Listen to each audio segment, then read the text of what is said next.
Hello student, welcome to my channel Bharatiya arts classes. और आज हम लोग जो है 10 क्लास के यानी 10वीं क्लास के मैन्युफैक्चरिंग इंडस्ट्री के पार्ट 2 वीडियो में हम टॉपिक आज जो है देखेंगे एग्रो बेस्ड इंडस्ट्री यानी कृषि पर आधारित उद्योग इंडस्ट्री कौन कौन है। तो उसमें पहला हम लोग जो पढ़ेंगे टेक्सटाइल इंडस्ट्री मतलब वस्त्र उद्योग, और उसके बाद है कॉटन टेक्सटाइल इंडस्ट्री सूती वस्त्र उद्योग, है ना। फिर जूट टेक्सटाइल इंडस्ट्री पर्सन उद्योग उसको हिंदी में बोलते हैं, और शुगर इंडस्ट्री यानी चीनी उद्योग। ये जो है 1 2 3 4 टॉपिक क्लियर करेंगे इसमें, ठीक है। तो ज्योग्राफी के 6 चैप्टर का ये वीडियो का दूसरा भाग है। विनिर्माण उद्योग मैन्युफैक्चरिंग इंडस्ट्री को बोलते हैं हिंदी में, और इंग्लिश में उसको बोलेंगे मैन्युफैक्चरिंग इंडस्ट्रीज।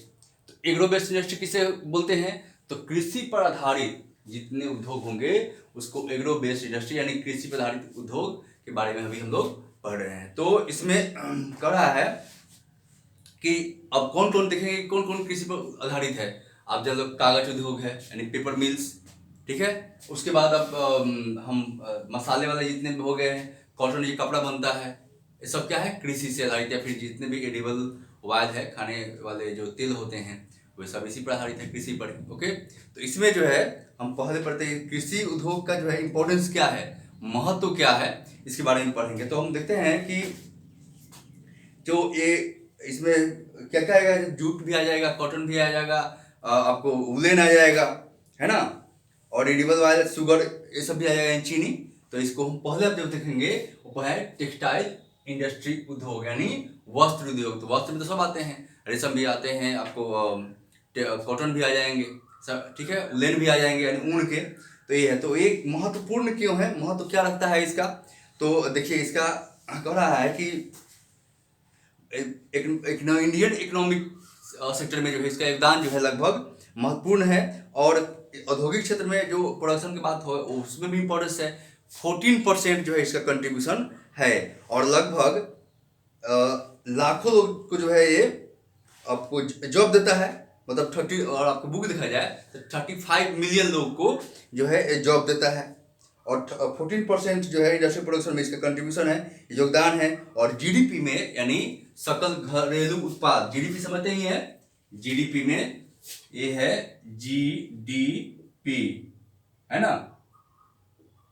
जीडीपी में इसका कितना योगदान है? तो 4% योगदान है जीडीपी में, ठीक है ना। तो ये महत्व है किस, अब हम क्या पढ़ रहे हैं टेक्सटाइल इंडस्ट्री यानी वस्त्र उद्योग में। तो 4% ये सकल घरेलू उत्पाद यानी जीडीपी में ग्रोस डोमेस्टिक प्रोडक्ट है ना, सकल घरेलू उत्पाद इसको हिंदी में बोलते हैं। तो उसमें ये इसका जो है योगदान है। फिर आगे कह रहा है कि कच्चे माल के रूप में यानी रॉ मटेरियल के रूप में इसकी महत्वपूर्ण जो है योगदान है, और हाईएस्ट रॉ मटेरियल भी हम वैल्यू प्रोडक्शन में ऐड करते हैं, ठीक है ना। तो ये हो गया वह टेक्सटाइल इंडस्ट्री। वस्त्र उद्योग के क्या कहते हैं जान गए, जीडीपी में 4% योगदान देता है, यानी सकल घरेलू उत्पाद में 4% का अपना कंट्रीब्यूशन योगदान देता है, और बहुत लाखों लोगों को जॉब देता है, ठीक है। इससे हम विदेशी अर्निंग करते हैं यानी फॉरेनर एक्सचेंज करते हैं, और विदेशी पैसे का जो है हमको इसमें अर्निंग होते हैं। तो क्या होगा फिर, विदेशी पैसे की जब अर्निंग होगी तो कहीं ना कहीं आप देखेंगे कि इससे देश की उन्नति होगी, ग्रोथ होगी, ठीक है। टेक्सटाइल इंडस्ट्री में अब आता है कॉटन टेक्सटाइल यानी सूती वस्त्र उद्योग, ठीक है ना। तो सूती वस्त्र उद्योग में आप देख रहे हैं कि पहला सूती वस्त्र उद्योग जो बॉम्बे में लगा था 1854 में, यहाँ पर मैंने लिखा है 1854 में बॉम्बे में लगाया गया था। और इसका 80% यानी 80% जो इंडस्ट्री जो है वो कहाँ है, तो प्राइवेट में है। यहाँ मैंने लिख दिया है 80% किसका, प्राइवेट सेक्टर में जो है एक मतलब प्राइवेट सेक्टर के लोगों के हाथ में इसका कंट्रोल है, डिस्ट्रीब्यूशन है, इसका जितना भी ग्रोथ है या फिर जितना इनकम है उनके हाथों में है, ठीक है। तो ये आपको और 24% मतलब ये जो है ऊपर वाले हम टेक्सटाइल पढ़े हैं कंट्रीब्यूशन है इसका जीडीपी में ज़्यादा से ज़्यादा। अब सूती वस्त्र उद्योग का बात करेंगे यानी कॉटन टेक्सटाइल में, तो आप जानते हैं एशियन टाइम से ही हमारे यहाँ सूती वस्त्र यानी कॉटन टेक्सटाइल इंडस्ट्री जो है ग्रोथ में है, और वर्ल्ड में सबसे अच्छा क्वालिटी का गुणवत्ता वाली वस्त्र जो है हम प्रोड्यूस करते थे। और कहीं ना कहीं इसके जो हमारा कटाई रंगाई बुनाई जो बात थी, और सबसे बेस्ट क्वालिटी का हमारे यहाँ जो है प्रोड्यूस होती थी, शायद सिंधु घाटी सभ्यता से, यानी इंडस वैली सिविलाइजेशन की बात करें तब भी हम जो है इसका अच्छा करते थे।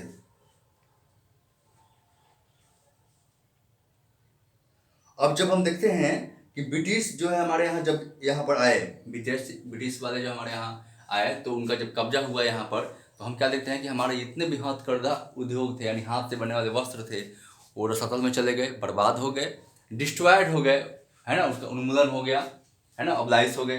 क्यों? क्योंकि उनका हाथ में तो था नहीं, उनका मशीन मैन था, उनका सस्ता था, हमारा क्या था, महंगा था, तो हम उससे कंपटीशन नहीं कर सके। तो हमारा जो कुटीर उद्योग था, टेक्सटाइल इंडस्ट्री था, वो हथकरघा उद्योग था, वो बर्बाद हो गए ब्रिटिश के आने से, यानी कॉलोनियल पीरियड में, यानी ब्रिटिश के शासन में। ठीक है ना। फिर अब देखते हैं कि 30 नवंबर 2011 की अगर हम बात करते हैं, तो लगभग 80% हम बता चुके हैं प्राइवेट में था, और पब्लिक कोऑपरेटिव, और बाकी जो है पब्लिक और कोऑपरेटिव सोसाइटी के अंदर में था। किसका? सूती वस्त्र का हम बात कर रहे हैं। ठीक है। और इसका इंडस्ट्री का जो है लगभग, अभी भी बात करें, लगभग 1600 सूती वस्त्र जो है उद्योग है। इसमें बहुत सारे आर्टिफिशियल जो है भी कपड़े जो है बनते हैं उसमें, और बहुत सारे 1000 जो है उसमें स्मॉल स्केल इंडस्ट्री है, और फिर 4 या 10 जो है हथकरघा उद्योग है। अब जो है कर रहा है कि कॉटन टेक्सटाइल इंडस्ट्री का स्थिति, कंडीशन क्या है, कॉटन टेक्सटाइल इंडस्ट्री का कंडीशन क्या है हमारे यहाँ। तो पहले आप देखेंगे कि स्थिति क्या है। तो हमारे यहाँ महाराष्ट्र गुजरात में खास करके ये लोकेटेड है। क्यों है? अब आते हैं कि ब्लैक सॉइल को कॉटन सॉइल भी बोलते हैं। क्यों बोलते हैं भाई? क्योंकि ब्लैक सॉइल में कॉटन की प्रोडक्शन बहुत अच्छा होता है, और आइडियल सॉइल भी है कॉटन के ग्रोथ के लिए ब्लैक सॉइल। तो ये जाते हैं महाराष्ट्र गुजरात के लिए ज़्यादा है। और किस भी कारण पर डिपेंड है कि ये महाराष्ट्र गुजरात में काहे ज़्यादा सेंट्रलाइज है ये? सबसे पहले भौगोलिक फैक्टर, मॉडरेट क्लाइमेट चाहिए ना, मॉडरेट क्लाइमेट चाहिए। सूती वस्त्र बुनने के लिए मॉडरेट क्लाइमेट नहीं होंगे तो क्या होगा, बुनने में धागे टूटने लगेंगे, थ्रेड टूटने लगेंगे, तो बुनने में डिफिकल्टी होगी, प्रॉब्लम होगी। ओके, फिर आगे हम देखेंगे कि और कौन सा सेंट्रलाइज है, क्यों कारण है। इसे बात कर रहे हैं हम कॉटन टेक्सटाइल के बारे में, यहाँ बोल रहे हैं कॉटन टेक्सटाइल के बारे में। तो पहला भौगोलिक factor, geographical factor, moderate climate है इस एरिया में। ठीक है। दूसरा क्या है? तो बाजार, तो जानते ही हैं बाजार महाराष्ट्र शुरू से ब्रिटिश के काल से ही, और बॉम्बे जो है कह सकते हैं कि वो राजधानी भी कह सकते हैं टेक्सटाइल के लिए, है ना, ब्रिटिश काल से ही, कॉलोनियल पीरियड से ही। तो बाजार काफ़ी मौजूद है। अच्छा, गुजरात में और महाराष्ट्र में वो कारण है। परिवहन, ट्रांसपोर्ट व्यवस्था बहुत अच्छा है, सारा व्यवस्था। ट्रांसपोर्ट में अब सब आ जाएंगे, इसमें रेलवे आ जाएंगे, वाटर भी आएंगे, एयर भी आएंगे, सब आ जाएंगे। रेलवे, फिर सस्ता, प्रचुर, मतलब चीफ एंड मतलब ह्यूज, मतलब वेरी ज़्यादा नंबर में जो है आपको लेबर भी मिल जाएंगे, स्किल्ड और अनस्किल्ड आप देख सकते हैं। ठीक है ना, दोनों लेबर चाहिए वो भी मिल जाते हैं। और शक्ति के साधन, शक्ति समझते हैं ना, इलेक्ट्रिसिटी, एनर्जी जो उनको चाहिए वो भी मिल जाती है। आपको पता है हमारे यहाँ इसे पिछड़े हुए हैं, लेकिन वहाँ तो है गुजरात महाराष्ट्र एरिया में उनको काफ़ी मतलब अच्छा से जो है उनको शक्ति या फिर इलेक्ट्रिसिटी, एनर्जी वाले जो भी चाहिए उसको मिल जाते हैं। तो ये भी आइडियल लोकेशन है वहाँ पर सेंट्रलाइज होने के। और मशीन वहाँ सबसे पहले आप जानते हैं आ गई। और जो वहाँ पर रंगाई धुलाई के लिए, यानी कलर करने के लिए और वॉशिंग करने के लिए जो चाहिए पानी, वो प्रचुर मात्रा में जाते हैं। समुद्र है, सी है, ओशन है। ठीक है ना, तो भी दिक्कत नहीं है। और दूसरे पास है कि जलवायु फैक्टर तो बता ही दिए आपको, और कच्चा माल, रॉ मटेरियल मिल जाता है, बता दिए, क्योंकि वहाँ पर आइडियल सॉइल है। उसके लिए कौन सॉइल? तो ब्लैक सॉइल है। ओके, तो इससे कुछ भी क्वेश्चन है आपका नहीं छूटने वाला है। कॉटन टेक्सटाइल इंडस्ट्री का 18 बता दिया यहाँ पर कि 1854 में जो है बॉम्बे में पहला सफल जो है मिल लगा था, और 80% प्राइवेट सेक्टर के हाथ में है। अब आता है जूट टेक्सटाइल इंडस्ट्री। ठीक है। और महाराष्ट्र को जो है सूती वस्त्र के यानी कॉटन टेक्सटाइल की राजधानी, कैपिटल भी कहा जाता है। ठीक है। अब जो है वहाँ पर और कौन कौन है जहाँ पर ये सूती वस्त्र उद्योग है? तो आप मध्य प्रदेश में ग्वालियर, उज्जैन, देवास और इंदौर में भी है। और पश्चिम बंगाल में हावड़ा, मुर्शिदाबाद, हुगली के आसपास भी है। और तमिलनाडु में कोयम्बटूर सबसे बड़ा केंद्र है। इसके अलावा मुरादाबाद, आगरा है। उत्तर प्रदेश में कानपुर, आप जानते हैं कानपुर उत्तर प्रदेश में है। ठीक है। ये सब जो है वो आपको काफ़ी, फिर कर्नाटक में भी, आंध्र प्रदेश में, हरियाणा, राजस्थान में भी है। और महाराष्ट्र में होने का क्या कारण है तो पता ही है, उच्च क्वालिटी के मतलब कपास यहाँ होते हैं क्योंकि काली मिट्टी है वहाँ पर। और सूती वस्त्र यानी कॉटन टेक्सटाइल कहाँ कहाँ हम एक्सपोर्ट करते हैं ये मैंने लिख दिया है, आप देख लीजिए। यूएसए में करते हैं, जापान में करते हैं, इंग्लैंड में करते हैं, रसिया में, फ्रांस में, नेपाल में, श्रीलंका में और अफ्रीका में, लगभग अच्छे जितने भी कंट्री है वहां पर हम होते हैं, ठीक है ना। ये आप देखिए शॉर्ट में मैंने लिख दिया है, एरो का चित्र दे दिए हैं। यूएसए, जापान, इंग्लैंड, रसिया, फ्रांस, नेपाल, श्रीलंका और अफ्रीका में हम एक्सपोर्ट करते हैं, यानी इस वस्त्र को भेजते हैं बाहर, निर्यात करते हैं, एक्सपोर्ट करते हैं। ओके, अब जो है इसमें पूछेगा कि क्या प्रॉब्लम है, इस कॉटन टेक्सटाइल का प्रॉब्लम क्या है, प्रॉब्लम क्या फेस कर रहे हैं। तो वो कह सकते हैं आपकी देश में जो लंबे रेशे वाले जो कपास होते हैं, यानी उसका हम यूज नहीं कर पाते हैं सूती वस्त्र में। और मिल जो है हमारे यहाँ, जो फैक्ट्री को मशीन है वो भी पुराने हैं, ओल्ड ट्रेडिशनल है, तो वो भी एक प्रॉब्लम है। आधुनिक मशीनों के लिए जो है यानी मॉडर्नाइज या फिर अपग्रेड मशीन करने के लिए जो कैपिटल चाहिए, पूंजी चाहिए, उसकी स्कार्सिटी है, उसकी कमी है, ठीक है। तो ये आप जब पूछेगा प्रॉब्लम, समस्या क्या है कॉटन टेक्सटाइल इंडस्ट्री के, तब ये बताना है। फिर आप बोलेंगे कृत्रिम जो हमारे यहाँ पर धागे जो बनते हैं वस्त्र के, उसके साथ हमारा कंपटीशन होता है, वही एक प्रॉब्लम है। कंपटीशन बढ़ेगा तो फिर क्वालिटी और भी करना पड़ेगा ना। और जो इलेक्ट्रिसिटी कह रहा है कि वो रेगुलर सप्लाई नहीं है, एक प्रॉब्लम है। फिर आप लिख देंगे और जो हमारे श्रमिक है, लेबर है, उनकी जो है प्रोडक्टिविटी कम है, यानी कि स्किल नहीं है, ट्रेंड नहीं है, आपको पता ही है, जनसंख्या ज़्यादा है हमारा, लेकिन स्किल ट्रेंड करने की व्यवस्था होगी तब तो वो होंगे, ठीक है। एक प्रॉब्लम है, प्रॉब्लम पूछे, समस्या पूछे, what is the cotton textile industry जो है सब problem, what is the problem of cotton textile industry, तब हमें गिना देंगे कि भाई लेबर जो है वो अनस्किल्ड है, तो उनकी प्रोडक्टिविटी ज़्यादा नहीं है। उसके बाद हमारे पास ट्रेडिशनल मशीन है, अपग्रेडेड मशीन नहीं है क्योंकि पूंजी की कमी है। उसके बाद लिखेंगे जो आर्टिफिशियल रेसे जो आते हैं, धागे थ्रेड जो आते हैं, उससे भी कंपटीशन हो रहा है सूती वस्त्र, ठीक है, कॉटन वाले का। और ये सब और मशीन ट्रेडिशनल है बता दिए हैं आपको। अब जो है हम पढ़ेंगे जूट टेक्सटाइल इंडस्ट्री यानी पटसन उद्योग। पटसन, पटुआ आप जानते होंगे, गांव देहात से बिलोंग करते होंगे, जानते, पटुआ उद्योग, पटसन उद्योग या जूट टेक्सटाइल बिल से बोलते हैं। और 80% जो है अभी इसका लोकेशन कहाँ है, बंगाल में है, हमारे यहाँ बंगाल में, ठीक है। जो हुगली रिवर में है उसके 98 किलोमीटर लॉन्ग और 3 किलोमीटर वाइड जो है वो क्षेत्र जूट के लिए यानी पटसन उद्योग के लिए वाइडल है, जो है ना, जो बंगाल में हुगली रिवर जो है, बंगाल में हुगली रिवर, उसके आसपास में कहा है कि 98 यानी 98 किलोमीटर लंबा और 3 किलोमीटर चौड़ा जो नेहरू बेल्ट है उसमें ज़्यादा होती है। 80% कहाँ है तो बंगाल में है, ओके। और हमारे यहाँ इसमें 1859 में कोलकाता में रिसरा में आया, कितने में तो 1857 में रिसरा में, रिसरा एक जगह है, ठीक है, रिसरा एक एरिया है, वहां पर पहला जो है कह रहा है कि उद्योग जो है कलकत्ता में रिसरा नामक जगह पर जो लगाया गया था।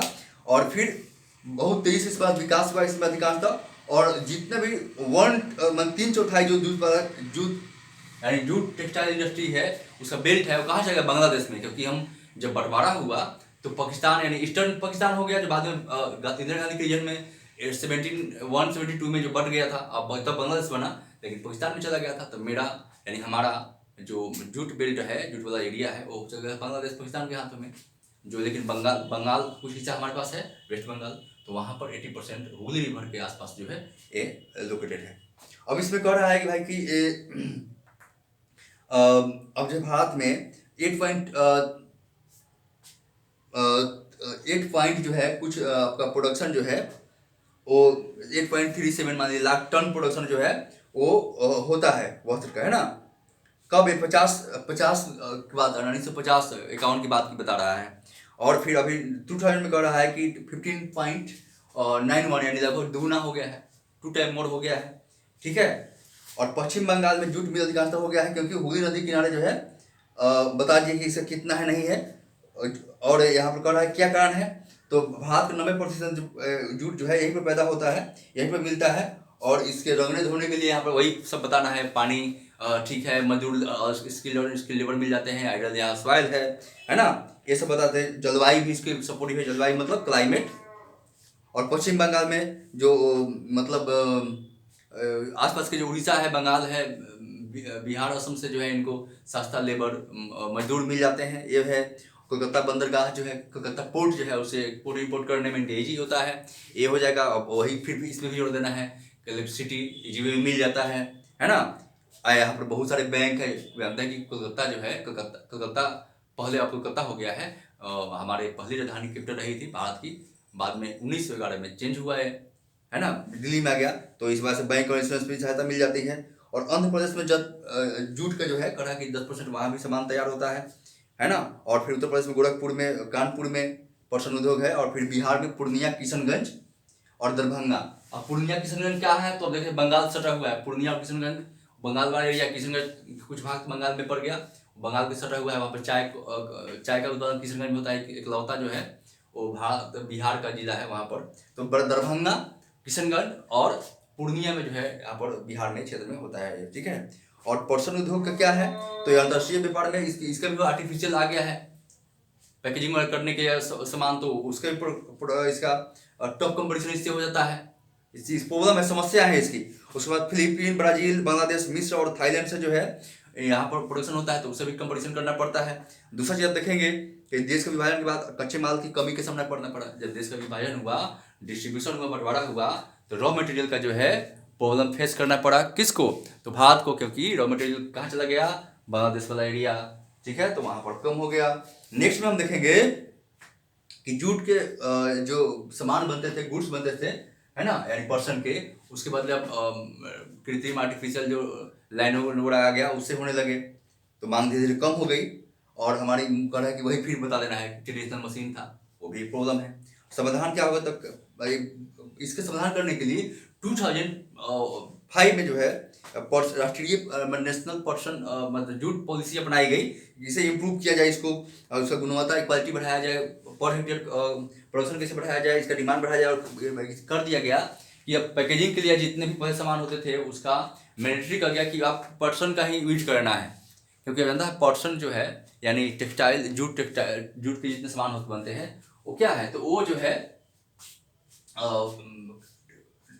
डिकम्पोज हो जाते हैं, सड़गल जाते हैं, ठीक है ना। और फिर कह रहा है कि किसानों को अच्छा मूल्य में इसलिए किया जाता था। और इससे जूट का गलीचा बनता है, पैकेजिंग सामान बनता है, और रस्सी रोप बनता है, झूला बनता है, आप जानते हैं सब लोग, मैट बनता है इसका। और इसके बढ़ावा देने के लिए गवर्नमेंट ने कब 2005 में पॉलिसी अपनाई, कब 2005 में प्रमोशन करने के लिए नेशनल पॉलिसी ऑफ जूट 2005 में इंडियन गवर्नमेंट ने प्रमोट करने के लिए किया, ठीक है। बुक में आपको दिया हुआ, देख सकते हैं इसको।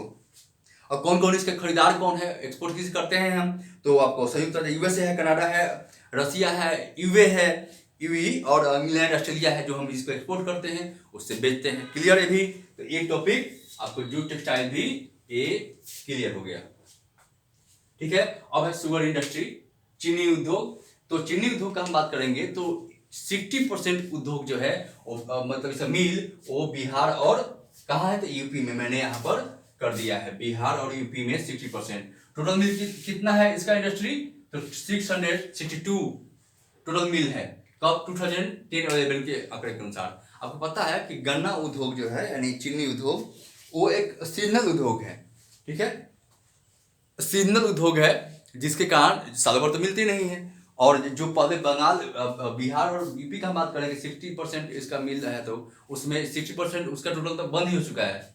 65 या 70% बिहार में अगर आप रहने वाले हैं या यूपी में जाएंगे तो बंद हो चुका है, ठीक है ना। और दूसरी चीज है कि इसके अब कहाँ चल गए हैं ये सब अधिकांश चीनी मिल, कहाँ ज्यादा प्रोडक्शन हो रहा है, तो यहाँ पर कहाँ पर, तो यहाँ महाराष्ट्र में,